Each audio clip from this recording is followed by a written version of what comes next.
아주 사적이지만 저는 오늘 읽은 발람이라는 예언자의 예언 사건이 성경에서 특히 모세오경, 즉 창세기, 출애굽기, 레위기, 민수기, 신명기 이 모세오경 중에서 오경 중에서 가장 흥미로운 두 번째 사건이라고 생각해요. 창세기를 좀 제외하고 정말 흥미롭지 않습니까? 그리고 제일 흥미로운 건 아마도 재밌는 건 출애굽기 사건, 출애굽하는 사건인 것 같아요. 그리고 두 번째로 정말 스펙타클하고 재밌고 정말 동화 같은 이야기를 하고 있는 것이 바로 발람이 예언한 사건입니다. 여기는 갑자기 성경에서 놀라운 사건 중에 하나인 나귀가 말을 하는 사건이 등장해요. 성경에서 아마 동물이 말한 사건이 딱 두 번밖에 없어요. 에덴 동산에서 뱀이, 그리고 나귀가. 정말 놀라운 사건이 벌어진 장면이 있는 사건이에요. 또한 또 정말 놀라운 건 뭐냐면 민수기에서 다니엘 사건으로 가장 긴 분량을 갖고 있어요. 자그만치 3장이나 발람의 이야기에 대해서 얘기하고 있어요. 그러니까 엄청 중요한 사건이라는 걸 알 수 있어요. 발람이 대체 누구길래? 대체 이 사건이 무슨 내용이길래 이스라엘 백성이 쭉 여행하는 길에서 발람이라는 사람의 이야기를 3장이나 종이도 부족한 시대에 투입해서 왜 이야기하고 있을까 이렇게 궁금하잖아요. 이 궁금증을 좀 풀려면 이제 우선적으로 우리가 잘 아시겠지만 발람의 예언 사건을 좀 볼 필요가 있어요. 대충 정리하면 이래요. 우선 모압왕 발락, 이름도 비슷하죠. 발락, 왕은 발락이고 예언자는 발람이에요. 하나는 기억이고 하나는 미음입니다. 근데 이 모압왕 발락이 이스라엘 사람들이 모압 땅에 딱 들어오자마자 긴장하기 시작합니다. 왜냐하면 자기를 그렇게 괴롭혔던 아몰이라는 나라를 이스라엘이 쳐부수고 자기 땅에 들어온 거예요. 근데 아몰이라는 나라가 어떤 나라였냐? 모압왕 발락 전의 왕들이 있을 때 모압을 쳐들어와서 모압 땅을 엄청 뺏어간 왕인 거예요. 그러니까 아모리 왕 시온은 무서운 존재였는데 그 아모리 왕 시온이 다스리는 아모리를 이스라엘 백성이 쳐부셨어요. 그것도 완전히. 그러니 무서울 수 있겠죠. 또 오늘 성경에 보면 이 이스라엘 인구가 진짜 많은 거예요. 그래갖고 뭐라고 얘기하냐? 소떼가 풀을 뜯듯이 다 뜯어먹을 정도로 이 사람들이 그냥 주변을 다 초토화시킨다, 뭐 이런 공포감이 있는 거죠. 근데 이런 공포감을 갖고 있던 모압 왕이 몹시 무서워해서 한 일이 뭐냐면 군사를 일으켜서 싸운 게 아니라 부올에 사는 엄청나게 그 당시 유명한 예언자를 불러와서 이스라엘 사람들께 저주를 퍼붓는 일을 하고 싶었던 거예요. 지금과 달리 어떤 예언자가 저주를 하면 그게 진짜 이루어진다고 생각했던 시대예요. 그리고 요새도 말한 대로 된다고 얘기하잖아요. 근데 예언자가 말을 하면 그대로 이루어진다고 생각했어요. 이 예언자가 얼마나 대단한 사람인지 발람이 부올에서 불러왔어요. 근데 우리가 읽지는 않았지만 민수기 23장 7절에 의하면 이 발람이 살던 땅의 이름이 시리아예요. 세번역 성경에는. 그리고 개역에는 아람으로 나와 있어요. 이게 어디냐? 왜요? 시리아가 켜졌구나. 발음을 잘해야 되는데 시리아. 예. 시리아인데 지금은 이게 어디냐면 모압의 바로 위쪽이 아람이고 아람의 위가 시리아예요. 그런데 지금 우리나라로 생각하면 우리나라 북쪽에는 중국이 있고 중국보다 더 북쪽에는 러시아가 있잖아요. 그러니까 사람을 러시아에 보내서 데려왔다고 생각하시면 돼요. 엄청 먼 곳에서 데려온 거예요. 그런데 놀랍게도 여러분들이 세번역 성경을 보시면 민수기 23장 7절에 각주가 달려 있어요. 성경 있으면 찾아보세요. 각주가 달려 있어요. 근데 그 각주를 딱 보면 뭐라고 써 있냐? 메소포타미아라고 써 있어요. 어떤 성경이, 특히 헬라어 성경인 septuaginta 70인역이 메소포타미아라고 써놨기 때문이에요. 그러면 시리아보다 더 멀어요. 한 1700km 정도 떨어져 있는 곳에서 데려온 거예요. 부산까지 한 480km 되잖아요. 그러니까 한 거기보다 한 3배 반 정도 먼 거리에 있는 사람을 데리고 온 거예요. 모압 왕이 엄청 급했던 거죠. 근데 이 정도로 혹은 또 유명한 사람이기도 해요. 엄청난 사람인 거죠. 근데 발람이 정말 유명하다는 것을 증거하는 성경 외적 자료가 있어요. 그러니까 성경 말고 다른 자료가 있어요. 1967년에 요르단에 있는 데이르 알라라는 곳에서 비문 하나가 발견됐어요. 석비가 하나 있는데 땅에 눕혀져 있어갖고 박살이 났어요. 근데 그 박살난 그 비문을 1967년에 누군가 발견했어요. 그리고 그걸 해석하기 시작한 거죠. 이게 히브리어랑 되게 비슷한 언어로 쓰여 있어요. 근데 거기에 뭐라고 써 있냐면 첫 줄에 이것은 발람의 예언이다 라고 써 있어요. 오늘 성경에 등장한 발람하고 동일일 가능성이 많아요. 왜냐하면 이 석비는 주전 8세기에 만들어진 석비예요. 이때 이제 이 사건은 주전 14세기 혹은 늦으면 13세기 정도의 사건인데 그 전에 이야기를 막 사람들이 얘기하다가 이제 석비로 기록한 거예요. 근데 석비 내용은 정확하게 알 수 없어요. 왜냐하면 너무 파괴돼갖고 한 4분의 1 정도 알 수 있는데 뭐냐면 세상의 멸망에 대해서 쓰여 있어요. 세상이 어떻게 파괴될 건지. 이 정도로 세상에 대해서 얘기한 사람이 있고 예언을 하던 사람이 있어요. 그 사람이 바로 발람입니다. 그러니까 이 사람을 데리고 와서 저주를 하게 되면 성공할 것 같은 거예요. 그러니까 모압 왕 발락이 이 사람을 데리고 옵니다. 그리고 저주해달라고 부탁해요. 이 사람이 처음엔 가기를 거절해요. 그러다 따라가서 내가 저주든 축복을 하려면 제사를 드려야 되니까 제단을 7개 만들고 7마리 숫송아지와 7마리 순양을 가지고 오면 내가 그걸 가지고 제사를 드려서 신의 얘기를 듣겠다라고 얘기해요. 그리고 신의 얘기를 들었어요. 뭘까요? 저주가 아니라 이스라엘 백성을 축복하는 얘기를 해주는 거예요. 저주하라고 데려왔더니 오히려 반대로 축복을 해주는 거예요. 그러니까 왕 발락이 화가 나잖아요. 그렇다고 예언자를 때릴 수는 없잖아. 이 유명한 예언자 때렸다가 이 사람이 저주하면 큰일 나니까 다른 산으로 데려가요. 그래서 다른 산에 올라갔고 또 이스라엘 사람을 저주해달라고 부탁하니까 똑같이 제사를 또 드려. 그리고 저주할 줄 알았더니 이번에도 축복을 해주네. 점점 화가 나기 시작하는 거죠.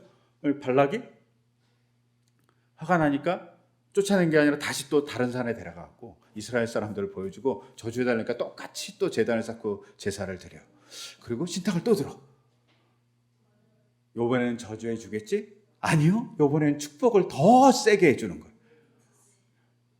이제 화가 나지. 그래서 막 뭐라고 얘기합니다. 그리고 쫓아내니까 마지막 4번째 예언을 합니다. 마지막 4번째로 발람이 뭐라고 얘기하냐. 더 큰 축복을 이스라엘 사람한테 해주면서 이스라엘의 별 같은 존재가 태어나고 이스라엘 사람들이 모래같이 많아지고 그리고 그 사람들로 인해서 모압이 망할 거라고 얘기해요. 자기가 저주를 받는 거지. 이런 일이 벌어져요. 혹 데려갔다가 혹북친 꼴이 돼버린 거예요. 근데 이 얘기를 성경은 정말 길게 얘기하고 있어요. 왜 이렇게 길게 얘기할까요? 이 얘기는 이스라엘 백성이 정말 콩알만큼 등장해요. 그것도 이스라엘 백성이 뭐 하는 것 하나도 등장하고 그냥 진쳤고 이스라엘 뒷공무니를 좀 저주하게 해서 좀 보고 뭐 이 정도밖에 나오지 않아요. 이스라엘 백성이 나오지 않는 민수기의 얘기는 거의 유일할 정도예요. 근데 이 이야기를 자그마치 3장이나 하고 있어요. 왜 이렇게 얘기할까요? 이스라엘 백성은 여기서 관객도 아니에요. 연극으로 치거나 영화로 보면 관객도 아니에요. 그냥 정말 이스라엘 사람은 정말 조그만 극장의 개미 같은 존재로 등장하는 거예요. 그런데 왜 이렇게 길게 얘기할까요? 이 이야기의 주인공이 있기 때문입니다. 이 이야기의 주인공은 바로 예언자 발람도 아니고 이스라엘 백성도 아니고 하나님이십니다. 하나님이 축복해 준다는 걸 얘기해 주고 싶은 거예요. 근데 이스라엘 백성은 그 상태가 어떤 상태죠? 발락과 발람이 무슨 짓 하는지도 모르는 상태인 거예요. 이들은 그냥 진치어 갖고 조만간 우리가 요단강을 건너서 가나안 들어가겠지? 그냥 자기들끼리 정말 무사안일하게 진치고 있는데 뒤에서 막 저주를 쏟아부어 갖고 공격하려고 하는 거예요. 무서운 공격을 하려고 하는 거예요. 뭐 이렇게 해리포터에 나오는 마법을 부려갖고 사람을 저주하려고 하는 것 같은 느낌을 갖고 있어요. 그런데 모르고 있는 거지, 이스라엘 사람들은요. 근데 그들이 모른다고 해서 하나님이 일하지 않나, 하나님이 일하시나, 이렇게 우리가 궁금증으로 물어봤을 때 하나님은 일하십니다. 하나님이 그들을 위해서 일하고 있는 거예요. 축복해 주기 위해서. 심지어 저주를 하라고 막 얘기하는 자들을 축복으로 바꿔서 일을 하고 있어요. 즉, 이 이야기의 주인공은 바로 하나님이라고 얘기하는 거죠. 그리고 이스라엘 사람들에 뭘 알려주고 싶냐? 광야 생활에서 너희가 지나온 것은 너희가 잘해서가 아니라 하나님께서 너희를 이끌어 주셨기 때문이라고 얘기해요. 여러분, 우리 인생도 가끔은 이게 무슨 일이지? 내 인생 왜 이렇게 꼬이지? 또 왜 이렇게 하나님은 반응이 없지? 우리가 이렇게 볼 수 있잖아요. 혹은 우리가 하나님 전혀 생각하지 않고 딴짓하고 있을 때, 근데 그때도 하나님은 우리를 위해서 일하신다는 거죠.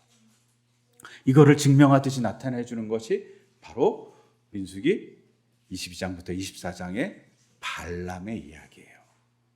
그런데 이 발람의 이야기에서 또 한 명의 주연 배우가 하나 더 있어요.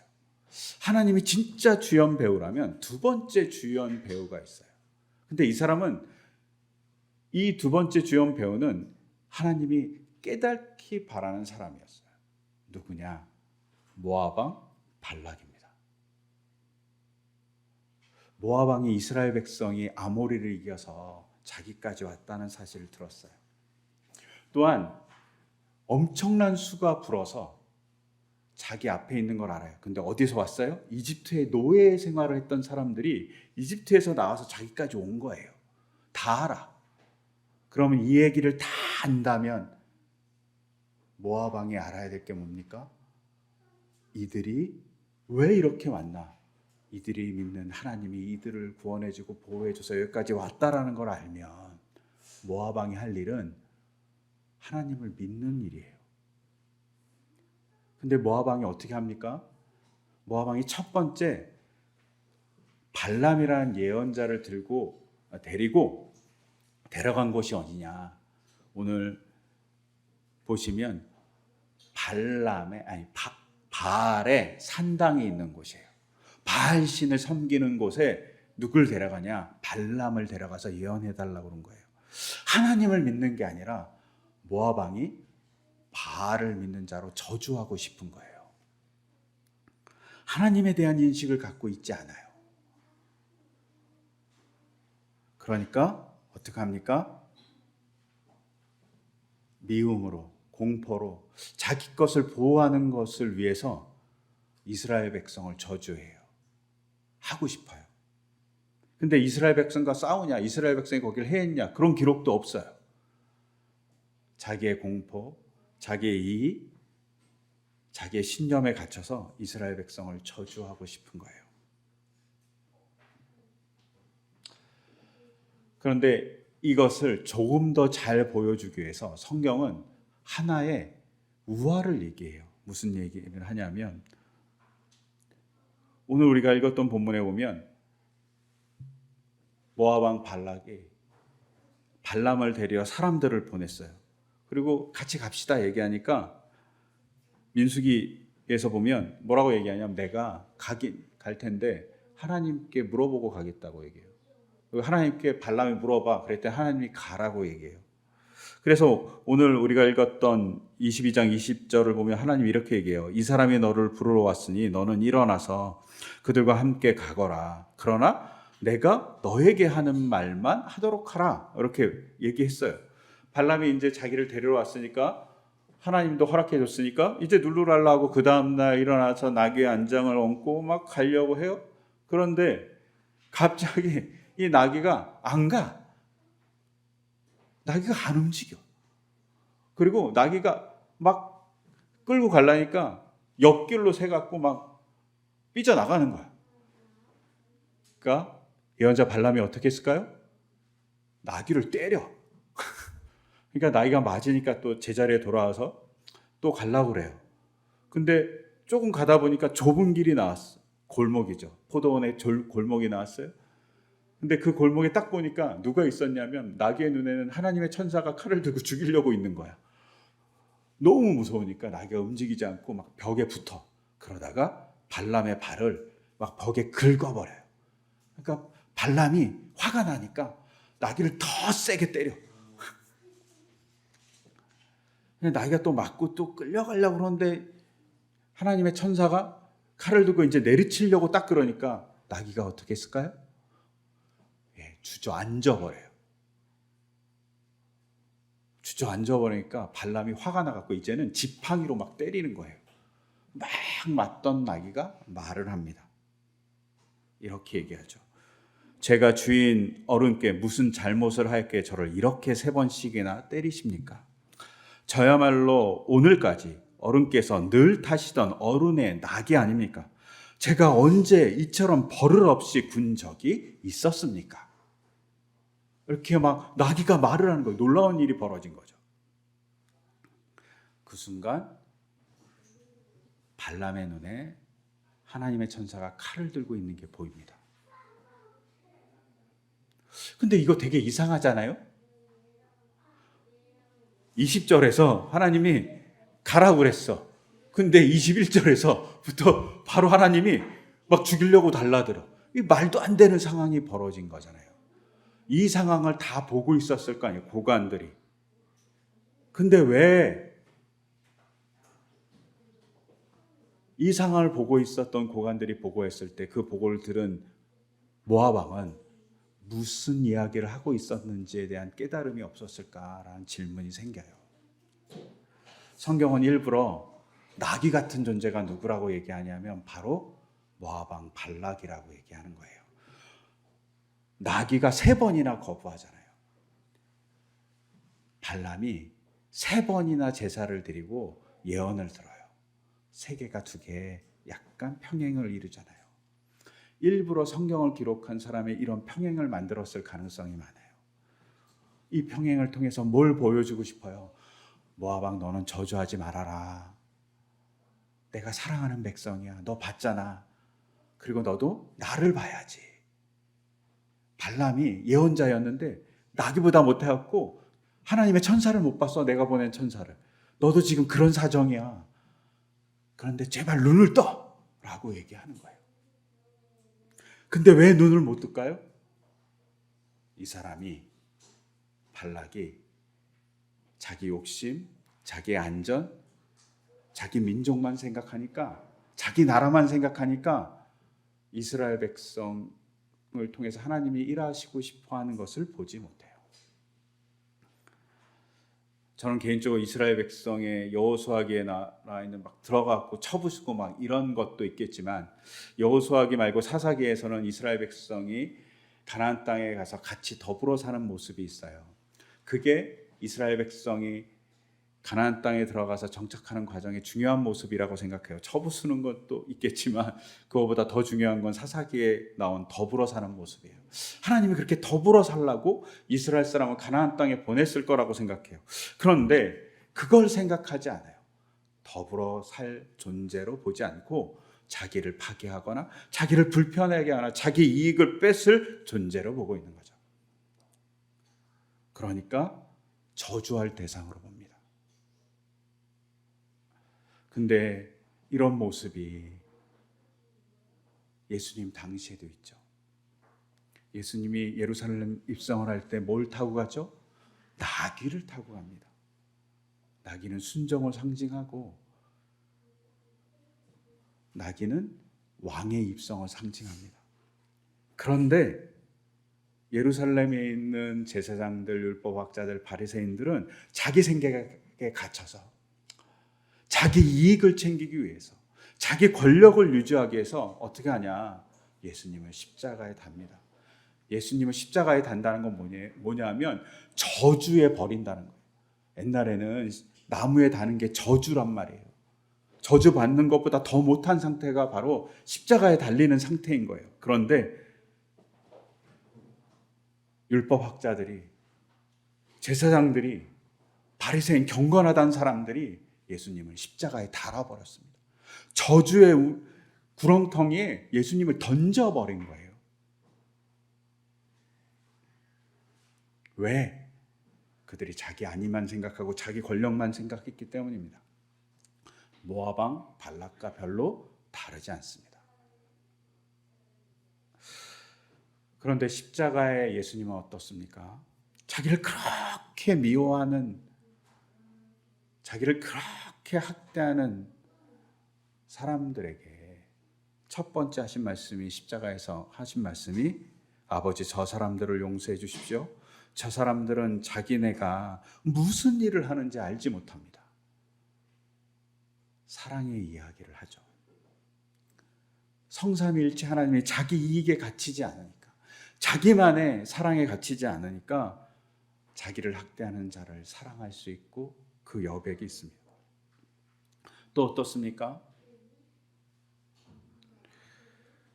예수님이 두 번째로 하신 말씀이 자기 옆에 있는 죄수에게 너도 오늘 낙원에 있을 것이라고 얘기해 주는 겁니다. 그때 어떤 상황이 벌어져요? 한 죄수는, 십자가에 달렸던 한 죄수는 예수님을 막 욕해요. 그리고 한 죄수는 예수님에게 자기도 천국에 있게 해달라고 부탁해요. 그때 예수님이 자기를 욕하는 자에게 뭐라고 그러지 않아요.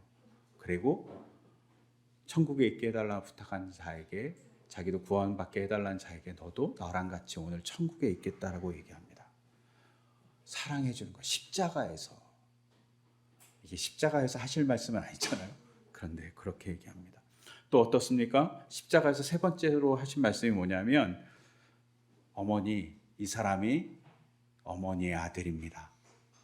여러분, 십자가에 달린 예수님이 어머니한테 어머니, 이 사람이 아들입니다 라고 하면 어떤 느낌일까요? 어머니가 막 아들이 죽어가는데 막 괴로울 수 있겠죠.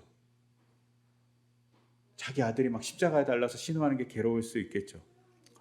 근데 그렇게 달려있고 내가 당신의 아들입니다 이렇게 얘기하면 그분이 뭐라고 하냐면 제자한테 이제는 이분이 요한일 가능성이 많은 요한에게 너의 어머니다, 잘 모셔줘라 이렇게 부탁합니다. 근데 저는 이 본문을 읽다가 이번에 이런 생각을 했습니다. 이 사람이 어머니의 아들입니다 라고 얘기하는 것이 어떻게 느껴졌냐면, 마리아, 어머니, 당신이 나를 낳았을 때, 아니 당신이 나를 잉태했을 때 성령이 와서 임신한 거 아시죠? 천사가 그렇게 얘기해 준 거 기억나시죠? 내가 자라났을 때, 내가 예루살렘 성전에서 율법학자와 얘기할 때 하나님의 집에서 얘기하는 걸 들으며 당신은 하나님에 대한 생각을 하신 거 기억나시죠? 내가 당신의 뱃속에 있을 때, 엘리사벳을 만났을 때 엘리사벳이 너무나도 기뻐하며 심지어 그 뱃속에 있던 요한이 기뻐하던 거 기억나시죠? 사가랴가 예언했던 거 기억하시죠? 내가 자라면서 어머니에게 했던 건 모두 기억하시죠? 어머니, 저는 예언을 이루기 위해서 십자가에 달린 거고 그 예언의 성취 끝은 부활입니다.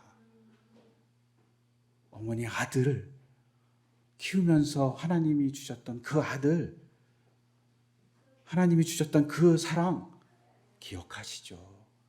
어머니, 너무 슬퍼하지 마세요 라고 하는 듯하게 들립니다. 어머니를 사랑하기에 어머니에게 얘기해 주는 말씀인 것이죠. 그리고 맨 마지막 말씀이 뭐냐? 아버지, 내 영혼을 아버지 손에 맡깁니다 입니다. 십자가는 버리는 거예요. 십자가는 저주의 사람을 놓아놓는 거예요. 그런데 누가 놓았냐? 사람들이 놓기도 했지만 하나님이 놓으신 거잖아요. 하나님 원망할 수도 있어요. 그런데 원망하지 않습니다. 하나님을 믿어요. 하나님 손에 내 삶을 의탁합니다. 얘기합니다. 왜요? 자기만의 생각에 갇혀있지 않으시기 때문입니다. 그러니까 사랑의 얘기를 할 수 있었던 겁니다. 이와 반대로 모압 왕 발락과 예수님을 못 박았던 유대인들은 자기 권력만을 유지하려고 했어요. 그러니까 예수님을 십자가에 못 박을 수 있었던 겁니다. 오늘날 기독교인들의 사회의 걸림돌이 돼요. 왜요? 자기 이익만을 위해서 꼭 예수님을 믿는 것 같기 때문입니다. 예수님 믿으면 복 받아요. 좋죠. 근데 자기만 복 받으려고 하니까 문제가 되는 겁니다. 더불어 같이 사는 사람으로 살아갈 수 있기를 바라는 하나님의 말씀을 실천하지 않기 때문이죠. 우리가 그걸 실천하면 하나님의 역사를 드러내는 사람이 될 겁니다. 예수님의 제자로서 예수님과 같이 누군가를 구원해 주는 사람이 될 겁니다. 우리는 모압 왕 발락 그리고 예수님 시대의 종교 지도자와 같이 살면 안 되는 거잖아요. 우리는 누군가를 저주하는 사람이 아니라 누군가를 축복해 주는 사람이 되어야 되겠죠. 그런 우리가 되기를 소망해요. 그러기 위해선 필요한 게 있습니다. 하나님이 나를 위해서 일하신다는 믿음. 그리고 하나님이 그런 사람을 통해서 뭘 하고 싶어 해요? 세상 안에서 더불어 사는, 세상을 구원하고 하나님의 말씀에 따라 하나님 나라를 만드는 그런 사람이 되기를 원하신다는 것을 기억하면서 살아가는 것이 중요합니다. 그때 우리가 바로 하나님의 백성으로서 하나님의 나라를 만들어가는 사람이 될 거라고 믿습니다. 여러분 잊지 마세요. 하나님은 일하십니다. 그리고 그 일하심으로 우리가 해야 될 일은 세상을 하나님의 나라로 만들어가는 더불어 살아가는 사람들일 것입니다. 그런 우리가 될 수 있게 해달라고 이 시간 같이 기도드리겠습니다. 하나님, 우리가 하나님의 말씀에 따라 살아가고 싶습니다. 그것을 하기 위해서는 주님, 우리의 믿음 중 하나가 하나님이 보이지 않지만 우리를 위해서 일하신다는 것을 믿는 믿음입니다. 그리고 그 믿는 믿음으로 행동하기를 소망합니다.